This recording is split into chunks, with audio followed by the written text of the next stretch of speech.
రాసిన పత్రిక 11వ అధ్యాయం తీయండి అందరూ కూడా ఫాస్ట్గా.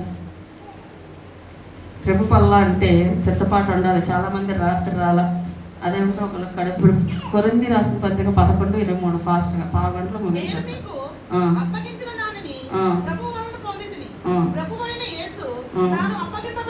దాన్ని ఎందుకు తీసుకోవాలి మనం ప్రతి నెల ప్రతి వారం కొన్ని సంఘాల్లో?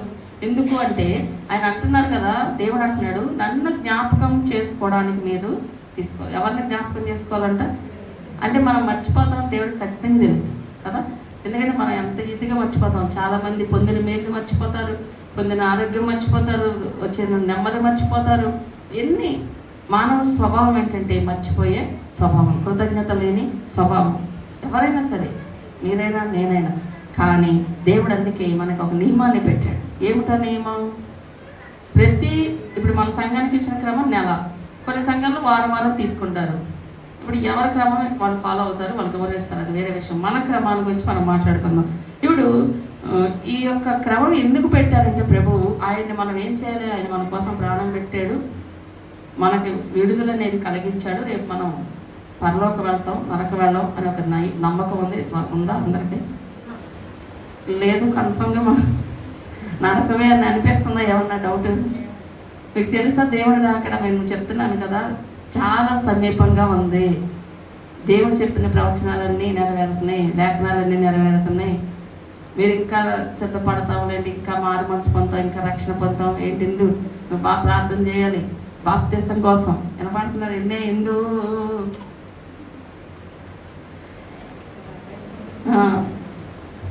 అయితే బాప్తిసం తీసుకోవాలని ప్రార్థన చేసుకుంటేనే దేవుడికి ఇస్తాడు.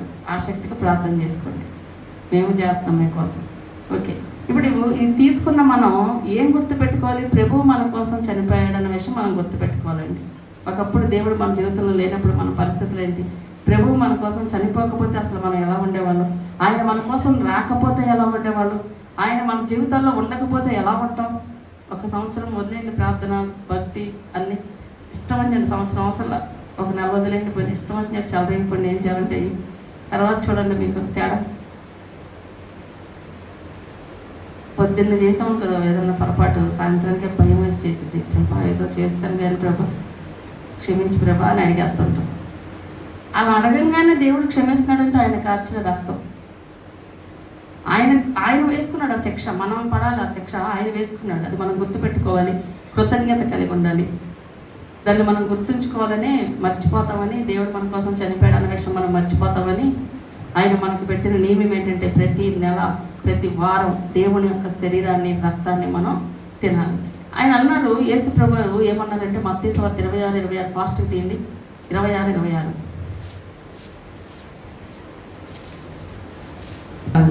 ఇప్పుడు ఒక రొట్టె పట్టుకొని ప్రభువారంట వాళ్ళందరూ శిష్యులందరూ అక్కడ ఉంటే ఆ రొట్టెని ఆశీర్వదించి వాళ్ళందరికీ పంచిపెట్టాడు విరిచి. ఎవరైతే ప్రభు బల్లలో పాలు పొందుతారో వాళ్ళందరూ కూడా దేవుడు వాళ్ళని ఆశీర్వదిస్తాడండి. ఆశీర్వదించబడాలి అంటే ఆశీర్వాదం అంటే 10 మేళ్ళలో 1,00,000 రూపాయల డబ్బు బ్యాంకులో కాదు.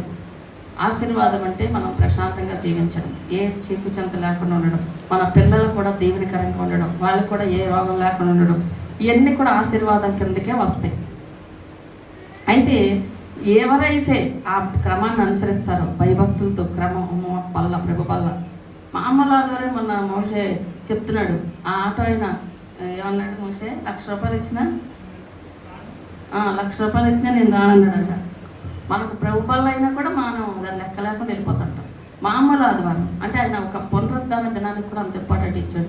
మనమైతే కనీసం బల్లారాధన ఈరోజు ప్రభా ఎంత ఇంపార్టెంట్ అని వెళ్ళాలనే ఆ జ్ఞాపకం చేసుకోవాలనే ప్రభా ఆ నియమం పెట్టాడే. ఆ నియమాన్ని ఎంతమంది ఉల్లంఘిస్తూ ఉంటారు, లెక్కలేనితనం. ఎలా వస్తాయి? దేవుడు ఏదైనా సంవత్సరంగానే ప్రభా చేయడు.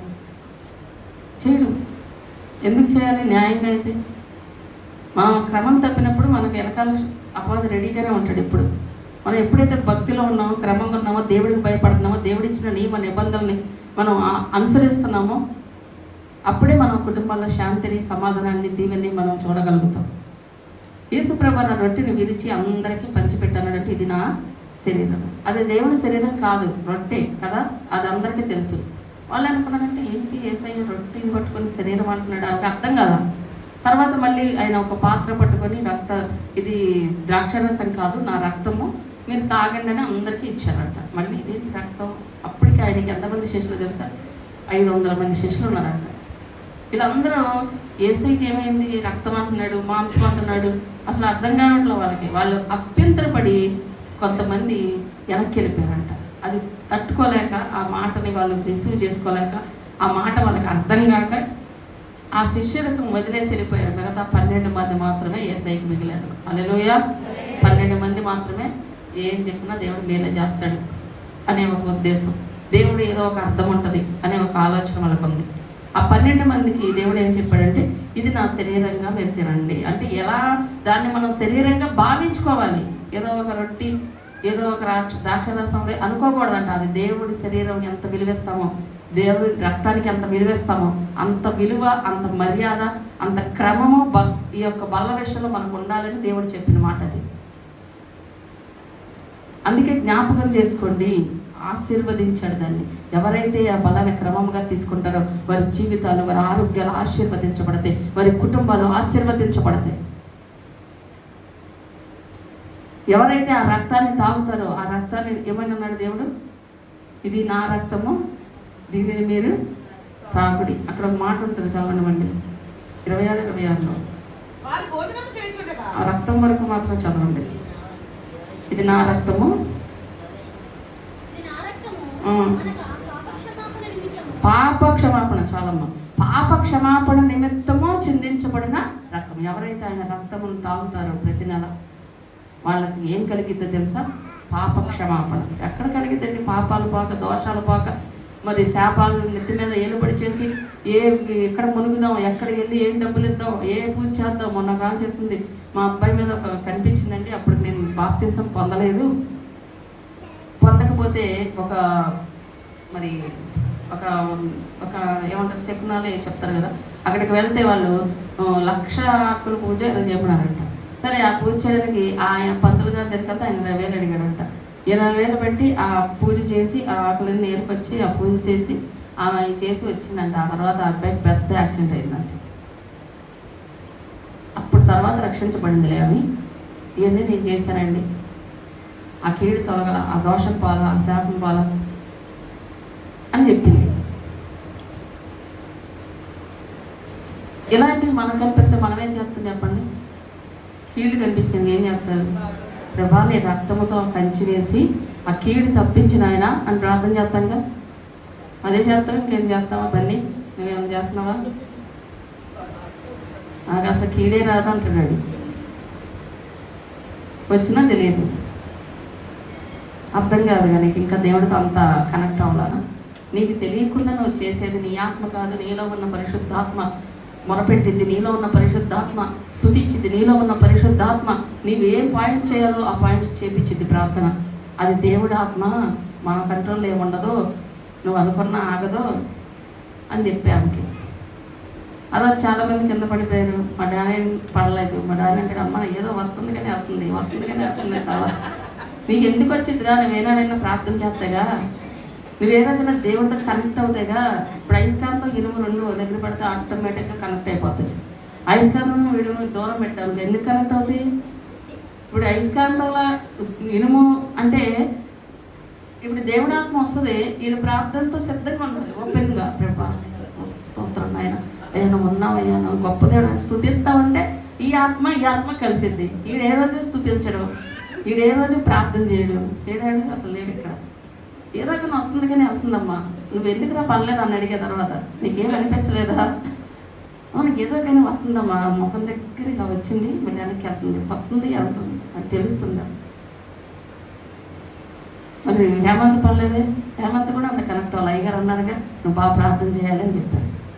అంటే ప్రార్థనతో ఉన్న వాళ్ళకి వెంటనే ఆ కనెక్టింగ్ ఆత్మ, ఆ 2 ఆత్మలు కలిసిపోతాయి. ఎవరైతే ప్రార్థనగా బాగా నలిగి ఉంటారో వాళ్ళకి వెంటనే ఆత్మ కలిసిపోద్ది, వాళ్ళకి ఎక్కువ టైం పట్టదు. ప్రార్థన కొంచెం అటు ఇటుగా ఉన్న వాళ్ళకి ఏంటంటే టైం తీసుకుంటుంది. అసలు ప్రార్థన చేయని వాళ్ళకి అసలు ఎలా వచ్చింది? ఓపెన్ అయితే మోత తీయకుండా నీళ్ళు పోయాలని ఎట్టపోతాం. సో ఇప్పుడు నేను ఏ పాయింట్ చెప్తున్నా? పాప క్షమాపణ గురించి చెప్తున్నా. మళ్ళీ ఇందులో ఎందుకు వెళ్ళా నేను? పరిశుద్ధాత్మ గురించి, పాప క్షమాపణ గురించి వచ్చింది. వదిలే అందులో వదిలేదు వాళ్ళంటే వెళ్ళిపోద్ది. పాప క్షమాపణ గురించి మరి దేవుడు మనం కనుక ఈ రక్తం తీసుకునేటప్పుడు మన పాపాలని క్షమించబడతాయి. ఇప్పుడు ఎందుకు చెప్పారంటే పరిశుద్ధాత్మ గురించి చెప్పి అర్థమైంది నాకు. పరిశుద్ధాత్మ అనే వరము మనం పొందుకున్నప్పుడు దేవుడు ఆత్మ మనలో పనిచేసినప్పుడు వాటిని ఒప్పుకుంటా విడిచిపెడతా ఉంటాం. ఇప్పుడు ఆమె చెప్పింది కదా, ఆమెకు ఆ కీడు తొలగల. ఇంకొక ఆమెకి మొన్న నాకు దర్శనం చెప్పింది. ఆమంట ఫంక్షన్కి వెళ్ళిందండి, ఎవరో కాదు బేబీ గారు లేండి, పర్లేదు పేరు చెప్పినాం ఏమనుకోదు. అయితే ఫంక్షన్కి వెళ్ళిందండి, ఎవరో శ్రీమంతం ఫంక్షన్ పిలిచారంట. వాళ్ళు తెలంగాణ బొట్టు పెడతాము, గంధం రాస్తాము అన్నారంట. సరే ఈమె మొహమాటం ఎక్కువగా బేబీ గారికి, సరే బొట్టు అయితే పెట్టదు కానీ గంధం అయితే రాసుకోండి అన్నంట. సరే వాళ్ళకి గంధం రాశారంట, ఏదో పెట్టారంట, తీసుకొచ్చింది.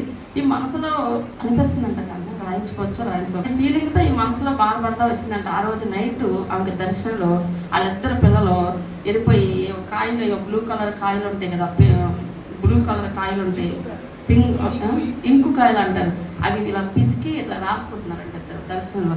అలా రాసుకున్నాక వాళ్ళిద్దరూ అలా కూర్చోగానే వాళ్ళిద్దరి మీద పేడ వచ్చి మొత్తం పేడ నీళ్ళు పోసారంటే ఎవరు.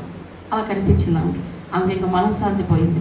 పొద్దున్నే లేచి ఎప్పుడు లేపుతారు అమ్మగారు, బయటకి ఎప్పుడు వస్తారా అని వచ్చా బయటికి చెప్పింది. అమ్మాయి ఇలా వచ్చింది, నువ్వేం చేసావు అన్నా. ఏం చేయలేదు అంది. సరే అయితే ప్రార్థన చేద్దాంలే, పిల్లల మీద ఏదో కీడే, మొత్తానికి పేడ కనిపించకూడదు, పేడ అంటే అపవిత్రత, వాళ్ళిద్దరు ఆడపిల్లలు, మరి ఏదన్నా శోధన రావచ్చు, యవన బిడ్డలు కదా, దుష్టుడు కనబడింది, మరి జాగ్రత్తగా ఉండి ప్రార్థన చేసుకో పిల్లల గురించి, నేను చేస్తా అన్న. ఆ మనశ్శాంతి లేదంట ఆమెకి. ఆలోచించిందంట నైట్ అంతా పడుకొని. అలా ఆయనతో చెప్పిందంట, అమ్మగారు జాగ్రత్తగా ప్రార్థన చేయమన్నారు, పిల్లలకు మంచిది కాదంట, అసలే పిల్లలు ఎదుగుతున్నారు, స్కూల్కి వెళ్తున్నారు, ఏంటోనండి భయంగా ఉంది, నాకు మనశ్శాంతి లేదు, అన్నం తినబుద్ధి ఎట్లా బాధపడుతుంటే ఆయన గుర్తు చేశాడంట, నువ్వేం చేసావు నిన్న ఫంక్షన్కి వెళ్ళి వాళ్ళు ఇలా రాసుకున్నారు అని చెప్పంగానే ఆయనకు అర్థమైందంట, నువ్వు కూడా ఇలా రాసుకున్నావు కదా, అందుకే అదే నీకు ప్రభు చూపించాడు అని. ఎంత కరెక్ట్గా వచ్చిందో. అప్పుడు మళ్ళీ వెంటనే వచ్చింది బయటికి, నాకు గుర్తొచ్చింది, నేను ఫంక్షన్కి వెళ్ళి ఇక్కడ రాసుకున్నాను గంధాన్ని, నా పిల్లలు కూడా ఆ దర్శనంలో ఆ కాయలు పిసికి ఇట్లా రాసుకున్నాక ఎవరో వచ్చి నా పిల్లల మీద పేడనీళ్ళు పోసారు, ఇది దర్శనం అని. అప్పుడు క్లారిటీ వచ్చింది. నన్ను అయితే ఒప్పుకొని ప్రార్థన చేయండి, టెన్షన్ పడబాకండి, ఒప్పుకొని ప్రభా తప్పే తెలీదు, అలాంటి కార్యక్రమాల్లో నేను వెళ్ళి కొంచెం దూరంగా ఉండాల్సింది, వెళ్ళకుండా ఉండాల్సింది, నన్ను క్షమించు, బిడ్డలకు ఏ శోధన రాకూడదని నువ్వు ఒక్క ప్రార్థన చేసుకో చాలు, దేవుడు క్షమిస్తాడులే అని చెప్పాను. ఇప్పుడు ఆమెకి ఈజీగా అయిపోయిందా లేదా ఇది? ఇప్పుడు ఆమెకు ఒక ₹1,00,000 అక్కడ కట్టి ఇలాంటివి ఏమైనా ఉన్నాయనుకో, అది కష్టమా ఇది కష్టమా చెప్పండి? మన జీవితంలో సులువుగా దేవుడు పాప క్షమాపణ అనే ఒక బహుమతిని పెట్టాడు. ఈరోజు ఎన్నో అక్కడ తిడతాం, అక్కడ నానా తిట్లు వచ్చి ఇక్కడికి వచ్చి బల తీసుకుంటాం, అక్కడ నానా మాటలు అనేసి వచ్చి ఇక్కడికి వచ్చి ప్రభా క్షమించనేసి ఒక మాట అనగానే ఆయన క్షమించి ఏమీ చేయకుండా వదిలేస్తున్నాడు కదా. లేకపోతే మనం చేసిన పనులకి ఎన్ని శిక్షలు వస్తాయండి, అవునా కాదా? ఎన్నో చేస్తూ ఉంటాం, ఎన్నో విషయాలు తప్పిపోతుంటాం, శిక్షిస్తూ ఉండాలి కదా. కానీ ఈ ప్రభు బల్ల తీసుకున్నప్పుడు ప్రభు ఒక శరీరాన్ని, రక్తాన్ని మనం తీసుకోవడం 2 మనకి ఆశీర్వాదాలు ఏంటో తెలుసా? ఒకటి, ఆశీర్వదించబడతాం, మన కుటుంబం ఆశీర్వదించబడింది, మన ఆరోగ్యాలు ఆశీర్వదించబడతాయి. రెండోది పాప క్షమాపణ కలిగింది. ఇప్పుడు 2 పాయింట్లు మనం మిస్ అవుతున్నాం. అంటే 2లో ఏం కోల్పోతున్నాం? 2 పాయింట్లు మనం కోల్పోతున్నాం. ఒక నెల మిస్ అయ్యామంటే 2 ఉండవు ఆ నెలలో. ఆ తేడా తెలిసేది ఖచ్చితంగా. పాయింట్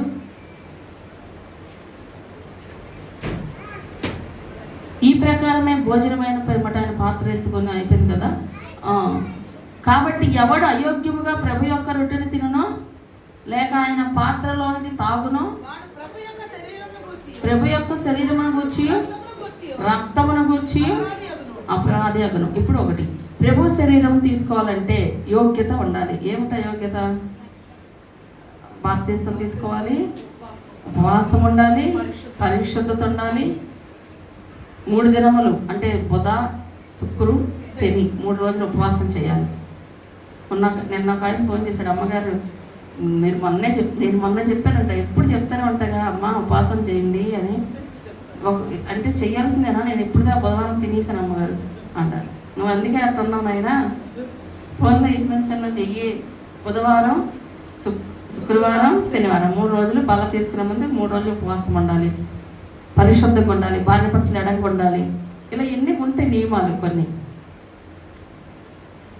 యోగ్యత అంటే చెప్తున్నా, మనకు ఉండవలసిన యోగ్యతలు ఇవి లేకుండా నువ్వు తీసుకుంటే అది మనకి మంచిది కాదు. తర్వాత యోగ్యత. రెండవది ఏముండాలి? యోగ్యత అంటే ఇంకోటి ఏంటో చెప్పిన, సమాధానం ఉండాలి. సమాధానంగా వచ్చారా? ఇంట్లో గొడవ పెట్టుకుని వచ్చారా? అందరూ చెప్పండి. సమాధానంగా వచ్చారా? పక్కింటి వాళ్ళతో గొడవ అయిందా? మీ ఇంట్లో వాళ్ళతో గొడవ అయిందా? ఒకరికొకరు షేకాన్ని ఇచ్చుకోండి. తర్వాత షేకాన్ని ఇచ్చినప్పుడు చూస్తాం ఒక్కొక్కరు మొహం. నేను వీడియోలో ఒక్కొక్కరు బాగానే నవ్వుకుంటారు, ఒక్కొక్కరు మొహం అసలు ఎందుకో నవ్వరో నాకు అర్థం కాదు. ప్రేమ ఉండదా? కుటుంబ సభ్యులు కాదు అందరూ అలా అనుకోవట్లేదా? మగవాళ్ళు చేశారు, వాళ్ళు ఎవ్వరు కూడా ఇవ్వాలి. లేకపోతే వాళ్ళకి బద్ధకం, వాళ్ళకి లింక్స్ అయినా ఇచ్చుకోవచ్చుగా. అలా నిద్ర మొత్తం ఒక్కొక్కరికి ఇచ్చుకున్నారు. అందరూ ఉదయమామ గారిని ఇచ్చారా?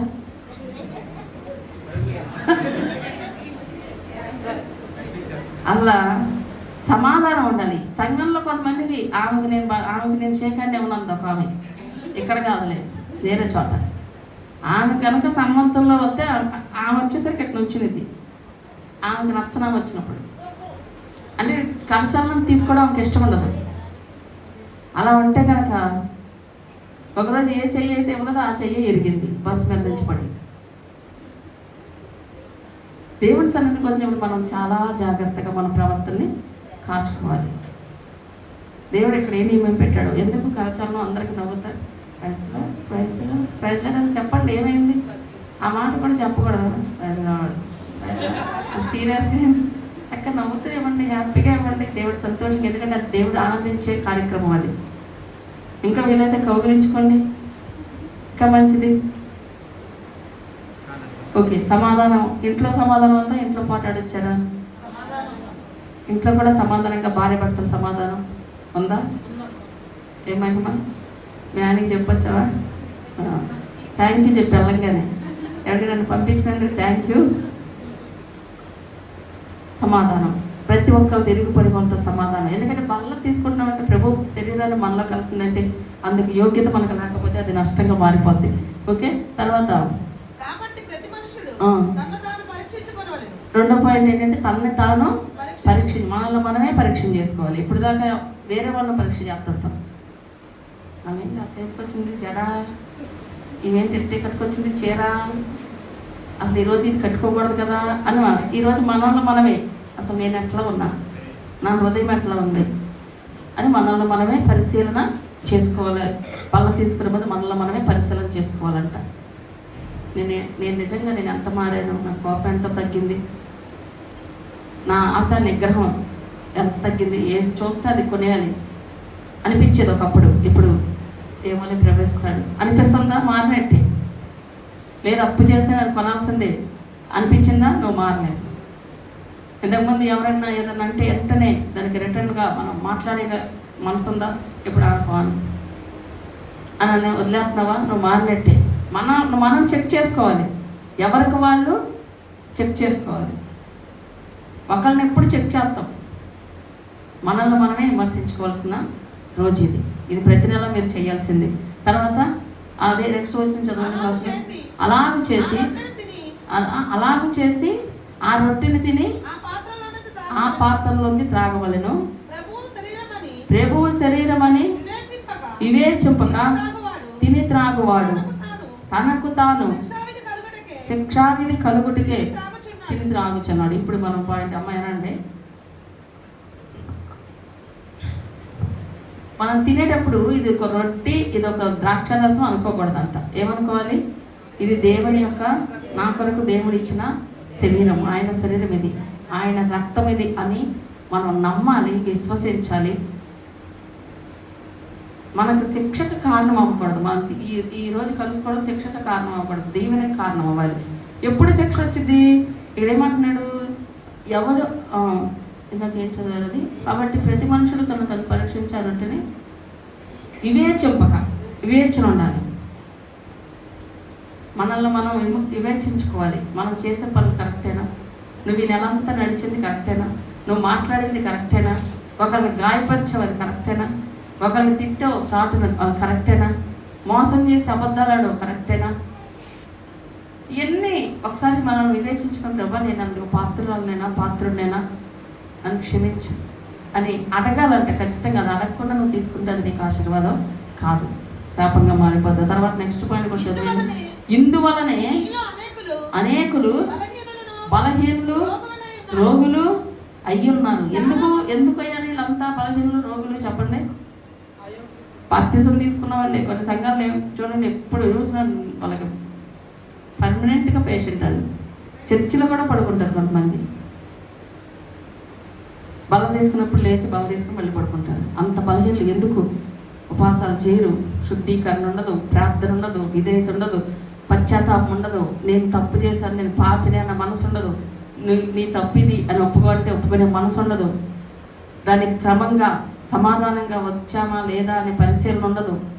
ఏదో ఆదివారం వాళ్ళు ఎత్తారు, అమ్మగారు అయ్యగారు తీసుకుందాం అనే మైండ్తో వచ్చి ఇది ఒక ఆచారం, ఇది ఒక పద్ధతి అనే మనసుతో తీసుకుంటారే వాళ్ళ ఎప్పుడు కూడా బలహీనులు రోగులుగా ఉంటారు. ఎవరైతే ప్రభా నీ శరీరాన్ని తినే అర్హత నాకు లేదు, కానీ నీవు నాకు ఇచ్చావు. నీ రక్తాన్ని తీసుకునే అర్హత నాకు లేదు, నాకు బాప్తిజం అనే కృపనిచ్చావు. నీ నిత్యత్వంలో రేపు నీతో కలిసి భోంచేసే 1000 ఏండ్లు పరిపాలన దేవుడు చేయబోతున్నాడు. 1000 ఏండ్లు విందు జరగబోతుంది. 7 ఏండ్లు శ్రమ రాబోతుంది. 7 ఏండ్లు పరిశుద్ధులకు విందు అవబోతుంది. తెలుసా మీకు ఈ విషయాలన్నీ?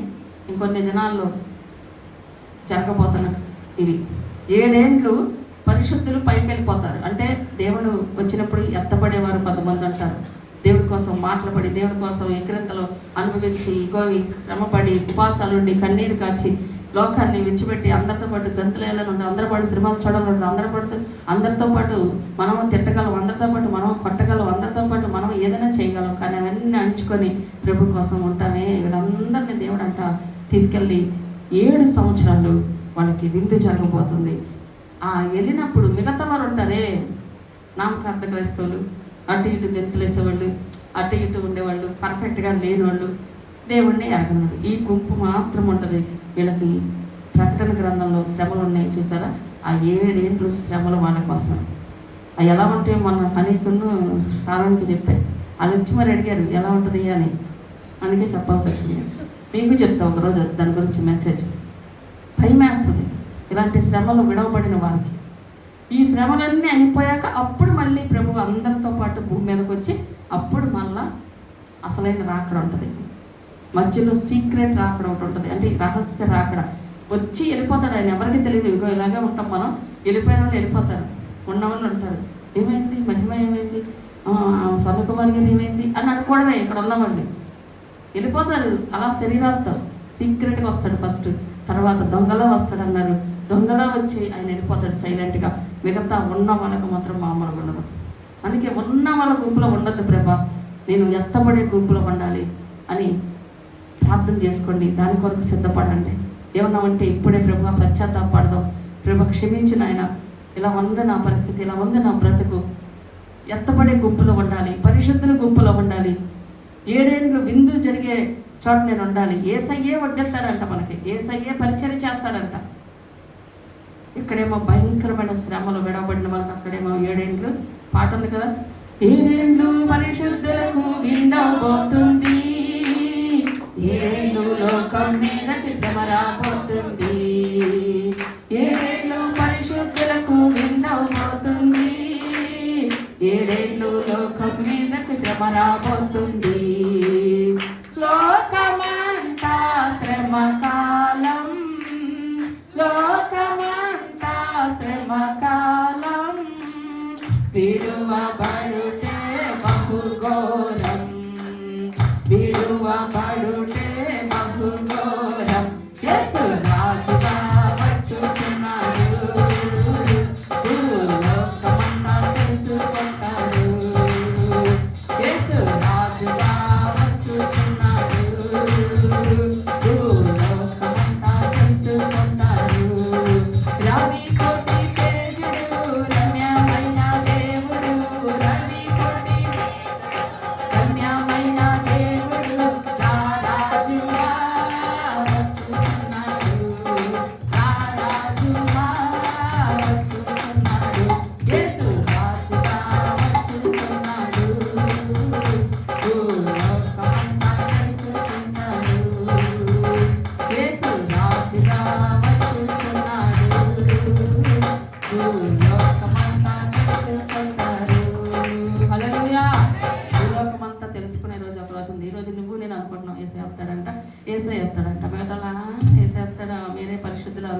వస్తారా అని ఎక్కిరించేవాళ్ళు. అలా తెలియదు. ఆయన ఎప్పటి నుంచి నా చిన్నప్పటి నుంచి అంటే నా యేసయ్య వస్తాడని అనుకుంటాం మనలో కొంతమంది. ఆయన రాబోతున్నది ఖాయం. ఆయన వస్తాడని ప్రవచనాలు ఉన్నాయి. ఆయన ఒక కన్యకి జన్మిస్తాడని ప్రవచనాలు నెరవేరినాయి. ఆయన సొంత వాళ్ళే సిలువేస్తాడన్న ప్రవచనం నెరవేరింది. ఆయన 3వ రోజున లేస్తాడన్న ప్రవచనం లేఖనాలు నెరవేరినాయి. ఇవి నెరవేరినాయి. ఇది ఒకటి ఆగిపోతుండరా? ఇప్పుడు ఇవన్నీ జరిగినాయి లేదా? యేసయ్య కన్యకగా పుట్టాడు కదా. యేసయ్య భూమి మీద మరి ఆయన 33.5 సంవత్సరాలు బ్రతికినన్నాళ్ళు 3.5 సంవత్సరాలు మాత్రమే అద్భుతాలు చేసి అనేకులకి విడుదల ఇస్తాడు. అనేకులకి దప్పుకున్నాళ్ళకి దప్పుకి తీరుస్తాడు, విడుదల ఇస్తాడు, మరి స్వస్థపరుస్తాడు ఆయన గురించి మరి యెషయా గారు ప్రవచించిన, మీకా గారు ప్రవచించిన ప్రవచనాలన్నీ జరిగినాయి. అలాంటి స్వభావమే యేసయ్య కలిగి ఉన్నాడా లేదా? విడుదల ఇచ్చాడా లేదా? ఎంతోమంది విడిపించబడ్డారు, ఎంతోమంది రోగులు స్వస్థపరచబడ్డారు, ఎంతోమంది దెయ్యాలు పట్టిన వాళ్ళు విడిపించబడ్డారు, పథకాల్లో ఉన్న వాళ్ళు విడిపించబడ్డారు. ఇవన్నీ జరిగినాయి. ఆయన యొక్క సొంత వారే ఆయన్ని చంపేస్తారు అని లేఖనాలు ఉన్నాయి. అలాగే ఆయన యొక్క వంశం వారి, ఆయన యొక్క జాతికి చెందిన వారి యూదులే చంపేశారు అసూయతో. తర్వాత 3వ రోజు లేస్తాడని లేఖనాలు ఉన్నాయి. 3వ రోజు లేచాడు. ఇప్పుడు త్వరగా రాబోతున్నాడని లేఖనాలు ఉన్నాయి. త్వరగా రాబోతున్నాడు. మనమే సిద్ధపడాలి. ఇంకా రెడీ అవ్వడమే సంఘాలు. ఇంకా టైం లేదు. ఇంకా రక్షణ పొందుతామండి, ఇంకా మారుమనసు పొందుతాం, ఇంకా అలాగే అంటారులే పాస్టర్లు ఎప్పుడదే చెప్తారులే. లేదు, ఇంక టైం లేదు. దేవుడు చెప్పిన లేఖనాల ప్రకారం ఇప్పుడు మనం ఉన్నది ఆల్మోస్ట్ అదే టైంలో ఉన్నాం. కాబట్టి ప్రతి ఒక్కరు సిద్ధపాటు ఉండాలి.